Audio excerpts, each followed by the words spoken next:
Hello, everyone. Welcome back. My name is Aarna Sahu, host of Aarna's News, where on this podcast channel, I aim to eliminate the gender gap in the STEM fields by featuring inspiring female professionals and highlighting their stories and accomplishments to further encourage girls. Today on episode 78. First of all, don't go the twist and turn route. Don't go the choppy path way that I went, first and foremost.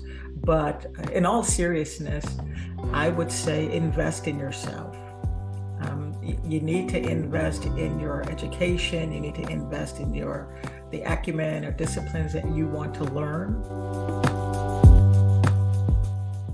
Today on episode 78, I'm pleased to answer guest Margaret Jackson, CEO/President of the Small Business Concierge Communications and Digital Media Corporation and the Alameda County Small Business Development Center's former director.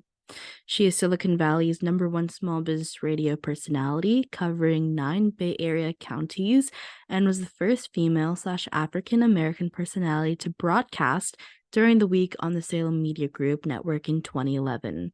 She has more than 35 years of experience as a business professional and is a regional advisor for the NorCal Inclusivity Project (SBDC), working with African American businesses.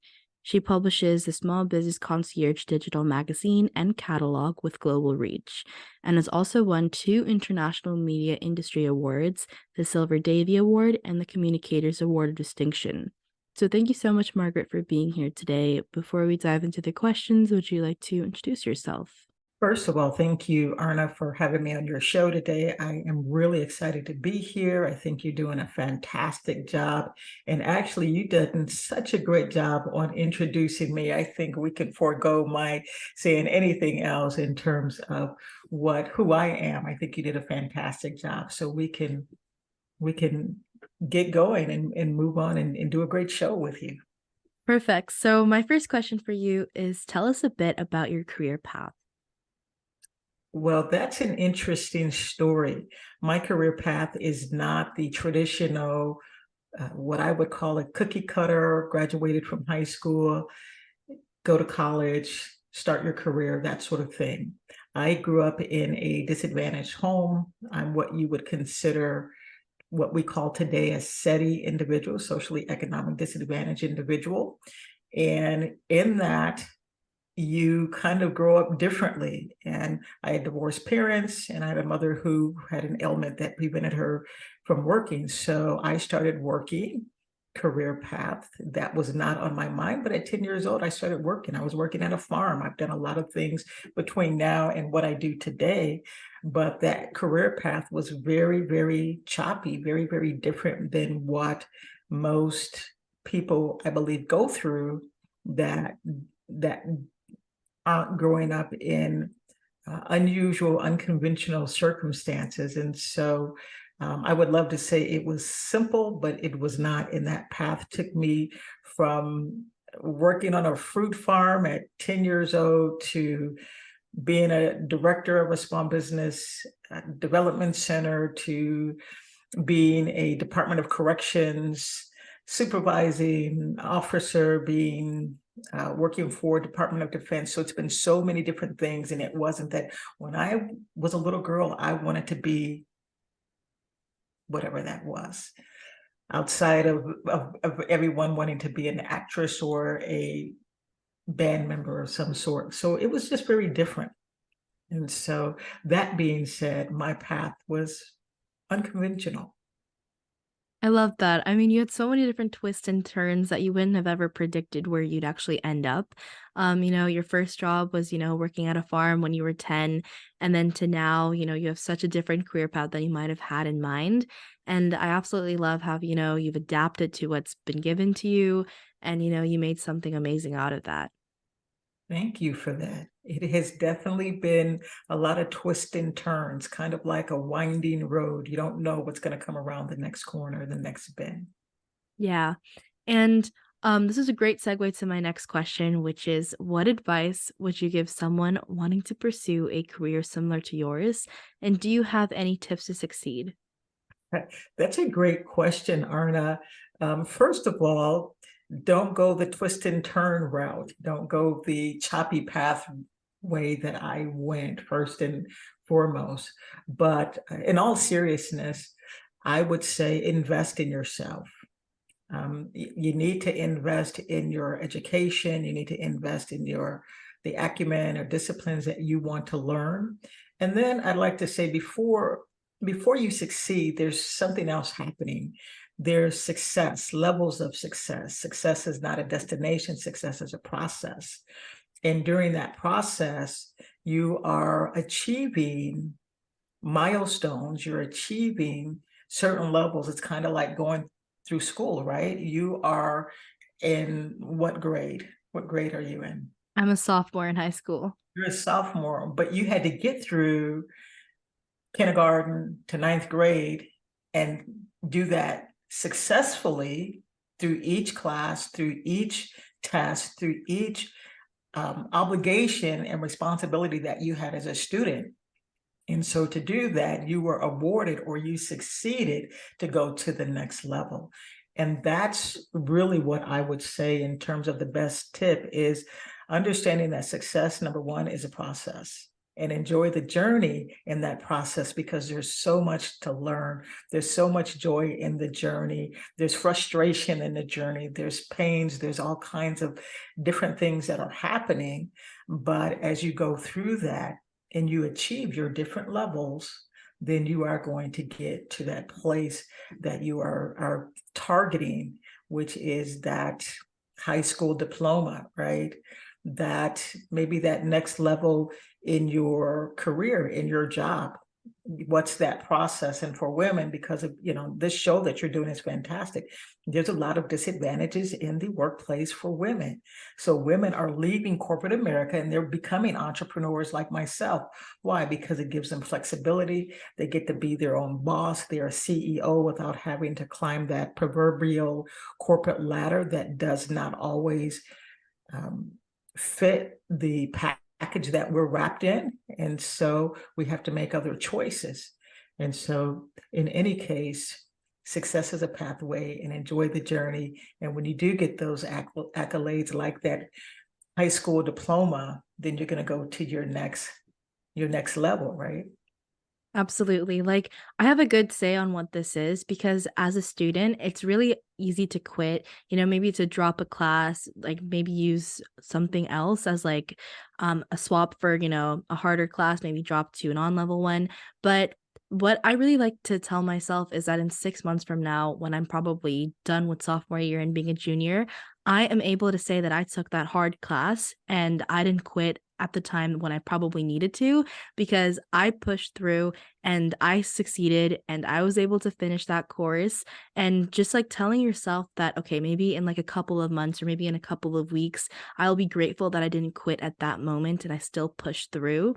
So whenever you feel like things are getting tough, which of course it'll always happen, just remember that your future self will probably be really grateful that you pushed through and whatever you were doing.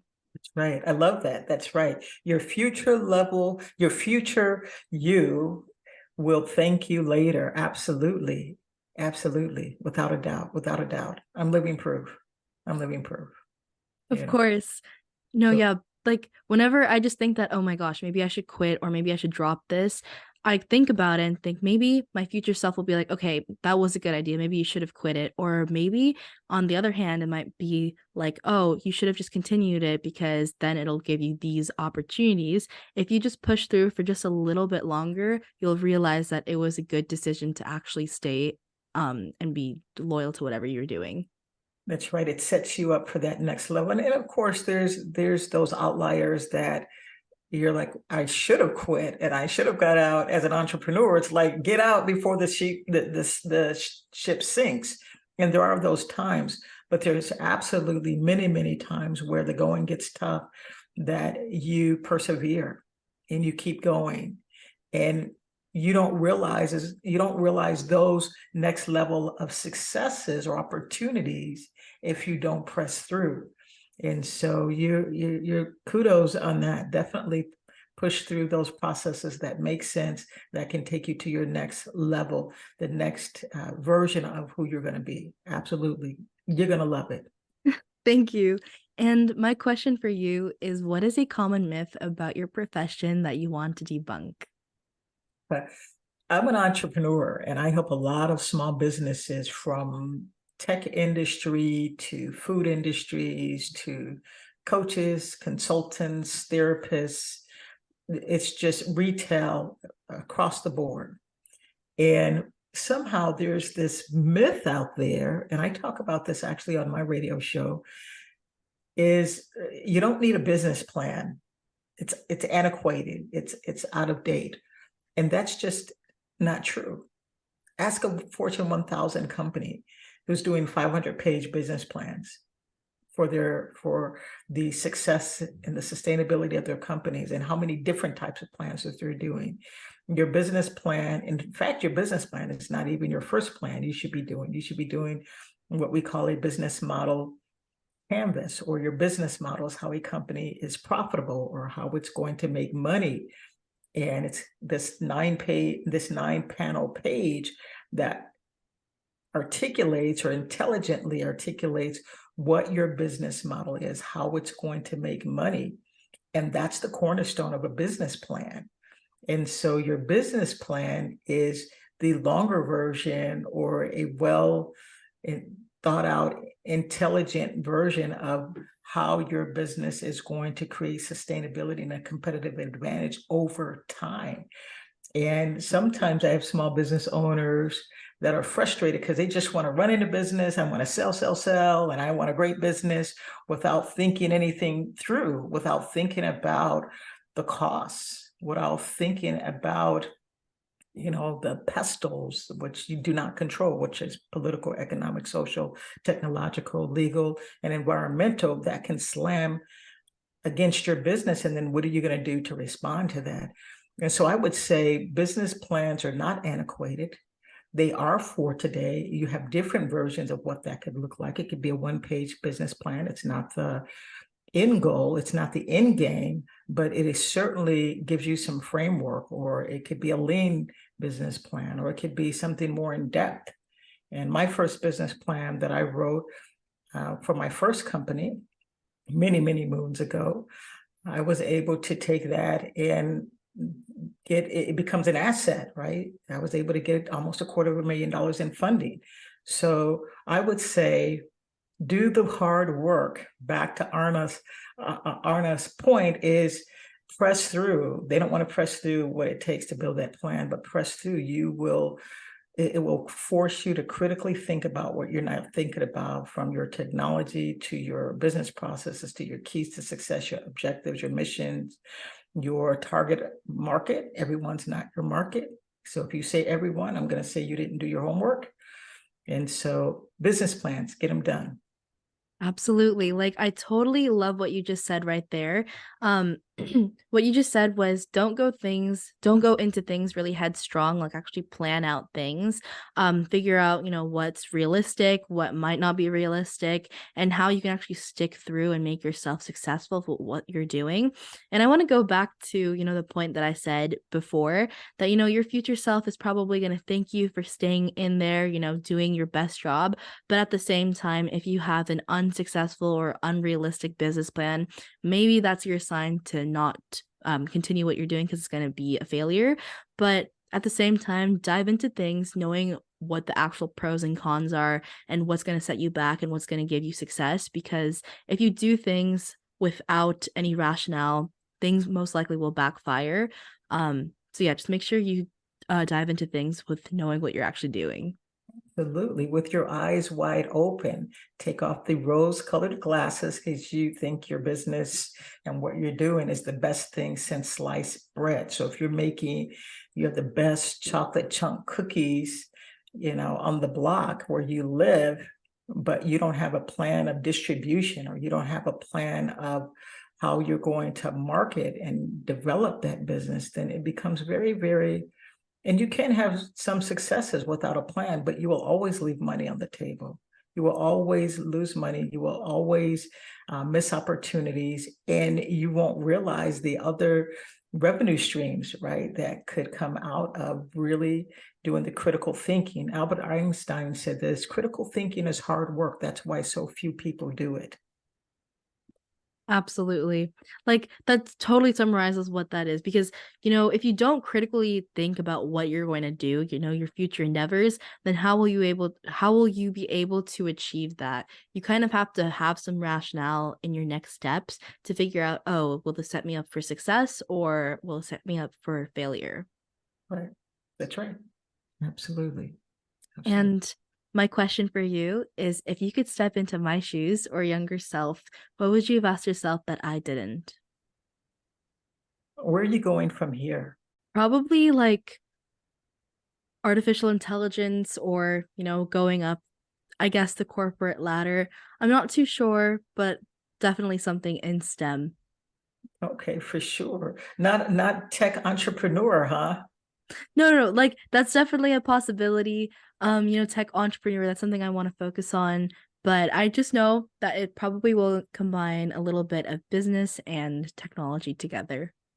Okay, so just keep in mind when you go to college, over 60%, probably about 63% to 65% of US college students want to start their own businesses. And your generation and these younger generations are the one of the fastest growing populations in starting businesses outside of African American women. African American women right now are starting businesses exponentially.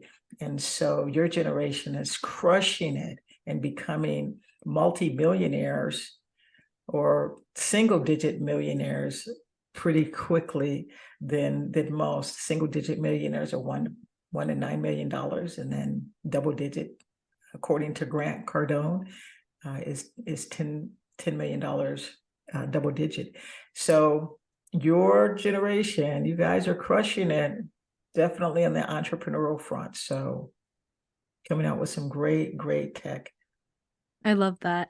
Yeah, because there's a lot of different ideas coming from this generation of mine, with going through online learning and the different learning paths between, being in person and online, and then also, just the rise of social media.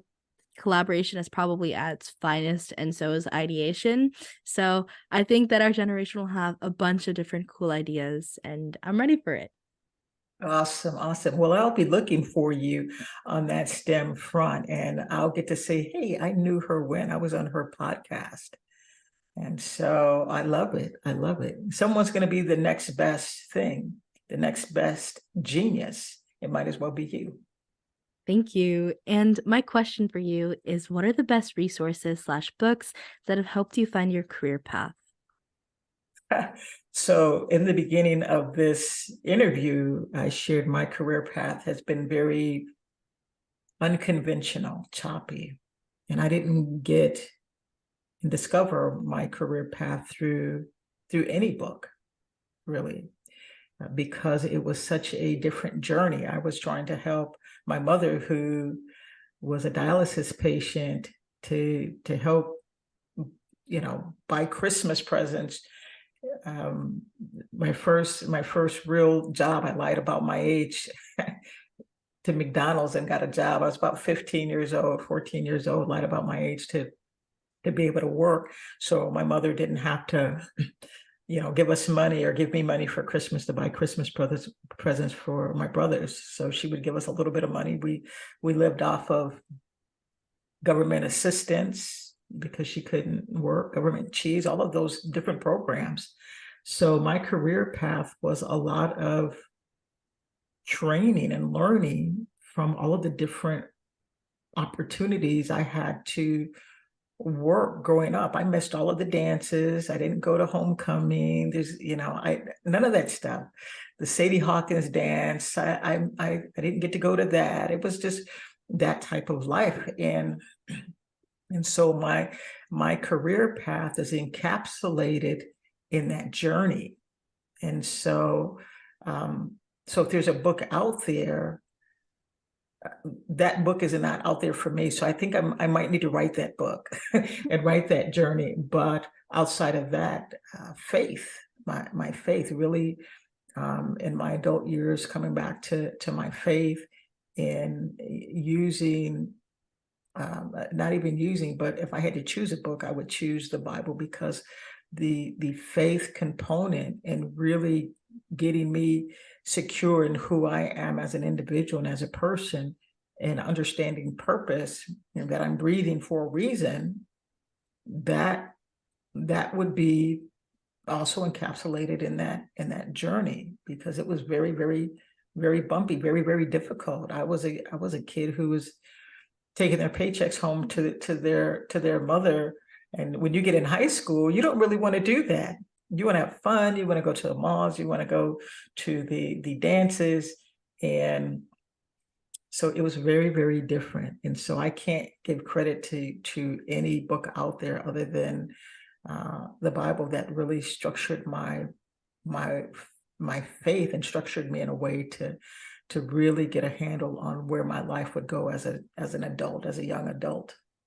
I love that. Like when things got tough, you had to pull through and as you said before, you weren't able to go to any dances, homecoming, and when you got your high school, paycheck, um, you kind of had to give that to your parents. So you kind of had to go through a lot as, a teenager. Like I don't think I've ever like gone through anything of that level, but I think what's really important is to be grounded to what you're doing, to be grateful as well, and just also, maybe live a little if you can, and, just be happy that, you're pulling through and your future self will be proud of you.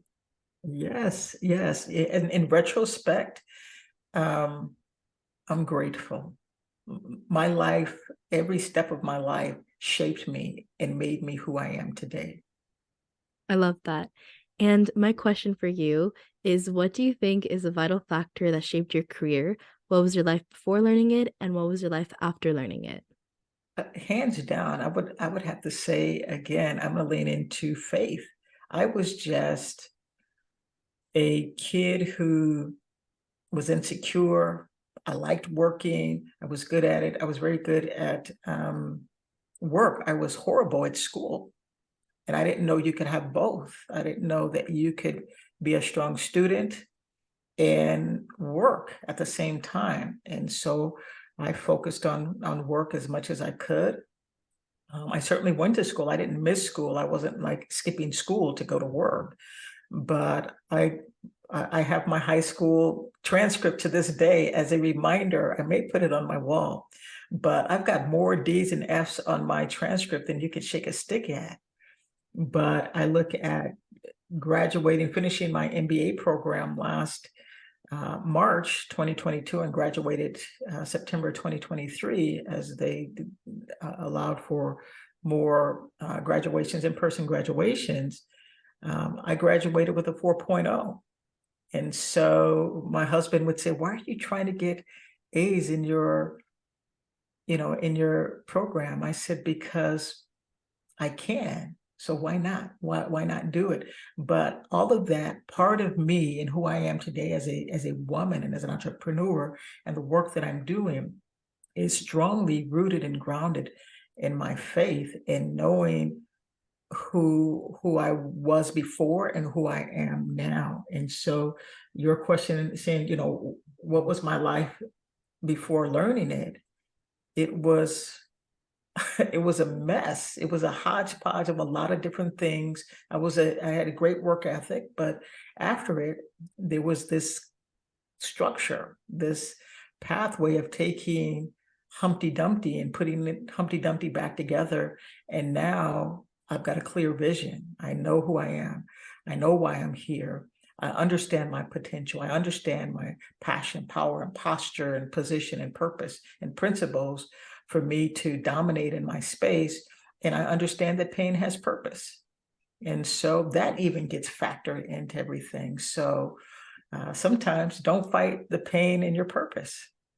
I love that. I mean, what you were able to do, I think, was actually tremendous because, you went to school, but after that, you kind of went to work, you got your paycheck, you sent it over to your parents, and, you did a lot of things. And then later on, when you did your MBA program, you decided to, if you were able to get A's, you wanted to, and you were able to manage both of the spectrums, both professional life and academic life. And I think that's truly amazing. Like what you're able to do, you actually learn from your past and how you're able to implement that into the present. I think that's super amazing. And I think that's a really cool life lesson you learned along the way. Thank you for that. And I want to make one correction. My mother was a single parent. My parents divorced when I was 4 years old. I didn't see my father again until he passed away, and I buried him because I was the next of kin. And so if I was handing that paycheck over, it was to dear old mom, and she was, like I said, in high school when you get to that point, but it taught us how to share, right? And so I didn't like that version of it growing up, but it taught us how to share and how to be grateful and graceful, and you know who I am today. I think there's things that I do because we learned those lessons. And so, but it wasn't always Sunday. It was not always roses. It was, no, I don't want to give up the paycheck. But the education piece and everything, yes, getting my MBA as a working entrepreneur, director, and of a SBDC that was extremely demanding, and being an entrepreneur at the same time, and getting a master's degree with a 4.0 GPA was something. And Yeah. that's what I succeeded in, right? It was a path, is the success path, right? I said success is a process. And at the end, that culmination of that is getting my MBA without being in debt. I have no college debt. I have multiple degrees and have no college debt. It's possible. That's cool. Like you were able to balance so many different things, all of your different like positions in your professional life, and then also get a 4.0 in, your educational life. That's actually amazing. And I absolutely love that. Thank you, Aarna. Thank you so much. And my last question for you before we end off is, what's one thing you wish you had known when you began your career?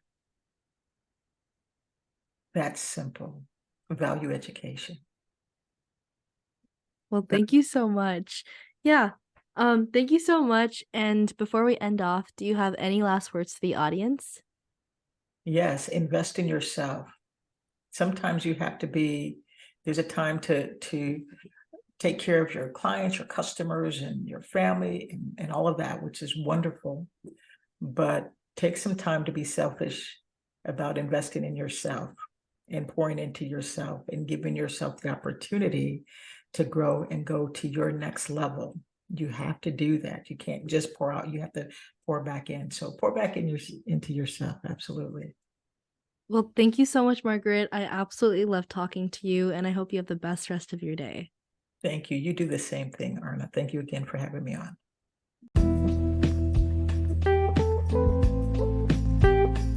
And here are my 3 cents on this episode with Margaret. 1. Continuous growth and learning, investing in yourself. By allocating time, energy, and the resources into personal and professional development, you recognize the importance of continuous growth. This might include acquiring new skills, expanding your knowledge, or enhancing your well-being. The lesson here is that your personal evolution is an ongoing journey, and the more you invest in yourself, the more equipped you become to navigate challenges and pursue opportunities. 2. Resilience and persistence, choosing the less choppy pathway. Opting for a less turbulent or uncertain path doesn't necessarily mean avoiding challenges altogether. Instead, it implies making strategic decisions, planning, and being mindful of potential risks. In the process, you learn the value of resilience and persistence. Success often involves overcoming obstacles and setbacks, and by choosing a smoother pathway, you can build a stronger foundation and develop the endurance needed to push through difficulties. And 3, success as a continuous process. Success is a process that you should push through. Success is rarely an overnight achievement and is a result of consistent effort, learning from failures, and adapting to changing circumstances. By embracing the ideas that success is a continuous process, you develop patience and perseverance.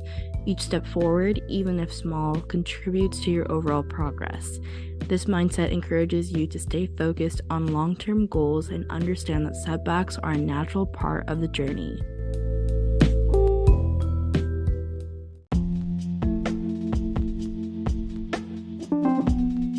Thus, that concludes the episode for this week. If you want to know more about how I relate to these amazing topics, then stay tuned for upcoming episodes. A free way to support this show is by leaving it a 5-star rating and a review on the player you are listening to. Let me know what you enjoy about this podcast, as it's a chance to tell me what you love about the show, and it helps others discover it too. Once again, thank you for finding me, and I hope we stay in touch with each other. Zito, you're listening to Aarna Sahu, the host of Aarna's News. Toodles!